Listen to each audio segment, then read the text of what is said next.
Chapter 23, The Badlands. Gramps said, "How's your snake leg, Gooseberry?" He was worried about Gram, but less about her leg than her raspy breathing. "We'll stop in Badlands, okay?" Gram merely nodded. The closer we got to Badlands, the more wicked were the whispers in the air. "Slow down. Slow, slow, slow." "Maybe we shouldn't go to the Badlands," I suggested. "What? Not go?" "Of course we should go," Gramps said. "We're almost there. It's a national treasure." My mother must have traveled on this road. What was she thinking about when she saw that sign? Or that one? When she reached the spot in the road? My mother did not drive. She was terrified of cars. "I don't like all the speed," she said. "I like to be in control of where I'm going and how fast I'm going." When she said she was going all the way to Lewiston, Idaho, on a bus, my father and I were astonished. I could not imagine why she had chosen Idaho. I thought perhaps she had opened an atlas and pointed a finger at an old spot. But later, I learned that she had a cousin in Lewiston, Idaho. "I haven't seen her for 15 years, my mother said. "And that's good because she'll tell me what I'm really like." "I could tell you that, sugar," my father said. "No, I meant before I was a wife and a mother. I mean underneath, where I am Chudhazen."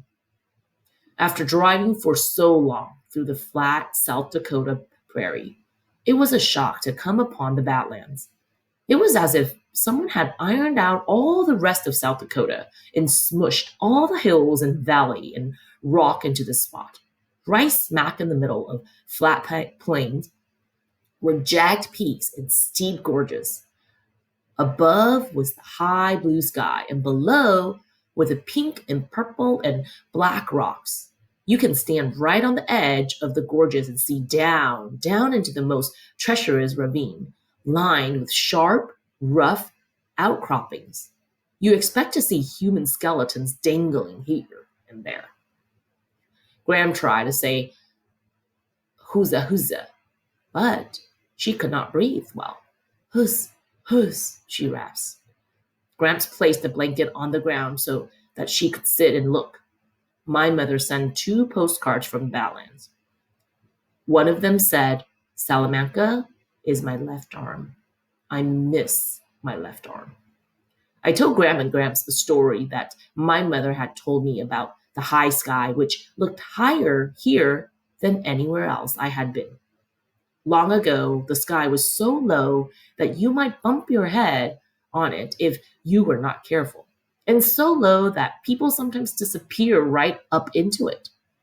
People got a little fed up with this, so they made long poles, and one day they all raised their poles and pushed. They pushed the sky as high as they could. "And looky here," Gramps said. They pushed so good the sky stayed put. While I was telling the story, a pregnant woman stood nearby, dabbing at her face with a tissue. "That woman looks world weary," Greg said. He asked her if she would like to rest on our blanket.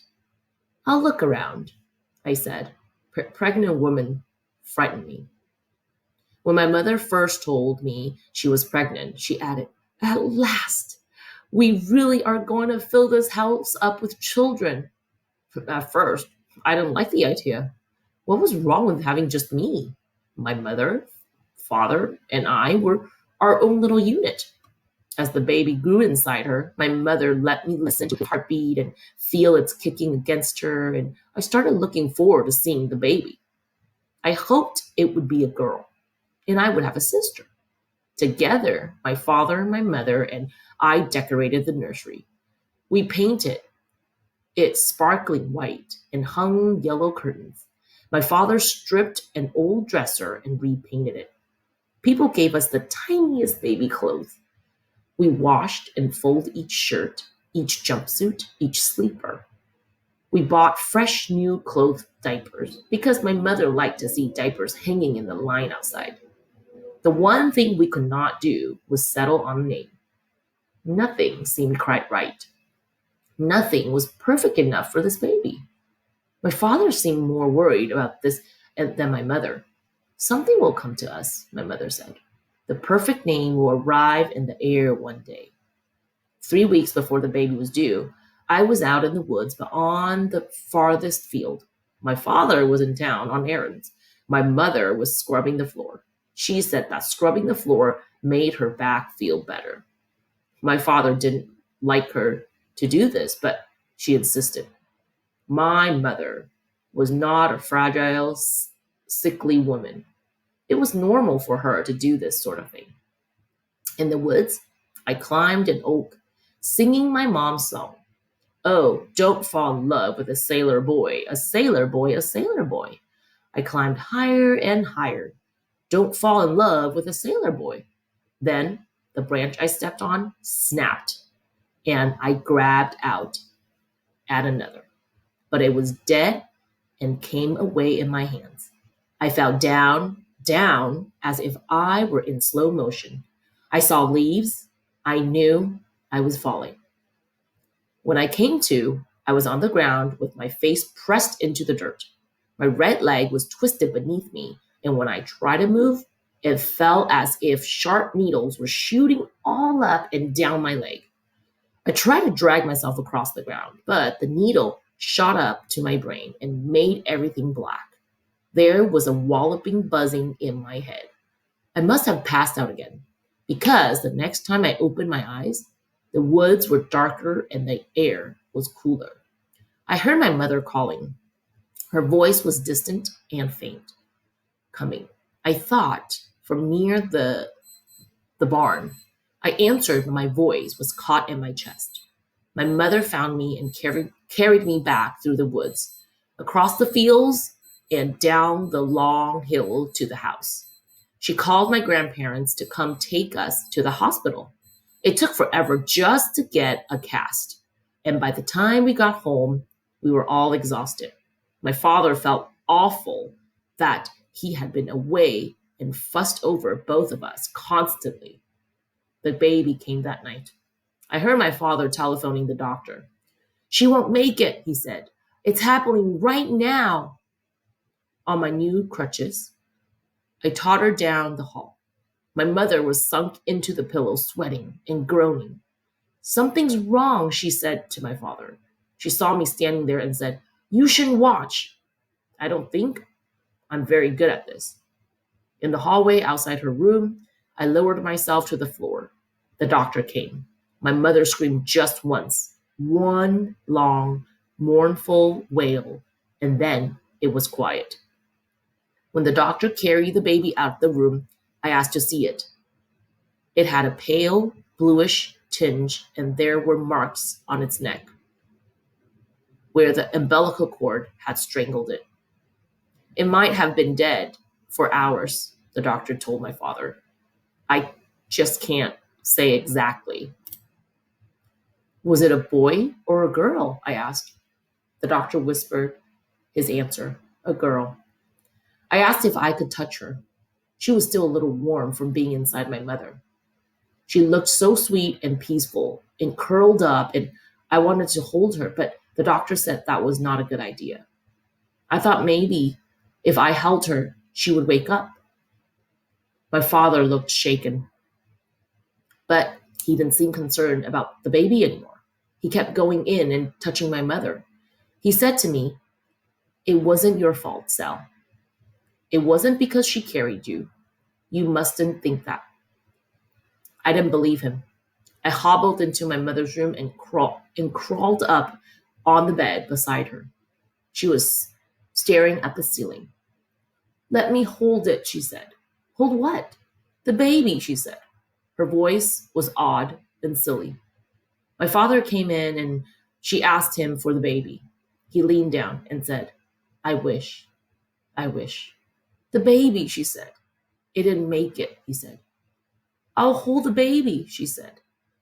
It didn't make it, he repeated. It can't be dead, she said in that same sing-song voice. It was alive just a minute ago. I slept beside her until I heard her calling my father. When he turned on the light, I saw the blood spread out all across the bed. It had soaked the sheets and the blanket. It had soaked into the white plaster of my cast. And an ambulance came and took her and my father away. Graham and Gramps came to stay with me. Graham took all the sheets and boiled them.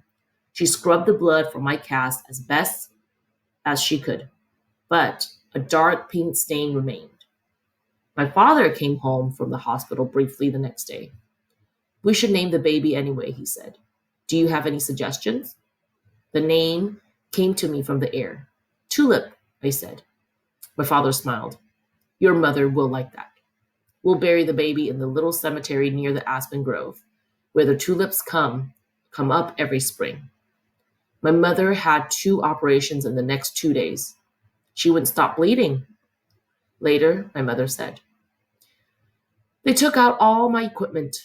She would not have any more babies. I sat on the edge of the gorge in the Badlands, looking back at Graham and Gramps and the pregnant woman on the blanket. I pretended that it was my mother sitting there, and she would still have the baby and everything would be the way it was supposed to be. And then I tried to imagine my mother sitting here on her trip out to Lewiston, Idaho. Did all the people on the bus get out and walk around with her, or did she sit by herself like I was doing? Did she sit here in this spot, and did she see the pink spire? Was she thinking about me?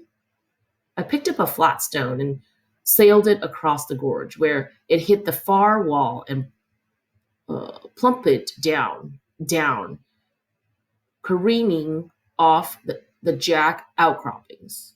My mother once told me the Blackfoot story of Napi, the old man who created man and woman, to decide if these new people should live forever or die. Napi selected a stone. If the stone floats, he said, you will live forever. If it sinks, you will die. Napi dropped the stone into the water. It sank. People die. Why did Napi use a stone? I asked. Why not a leaf? My mother shrugged.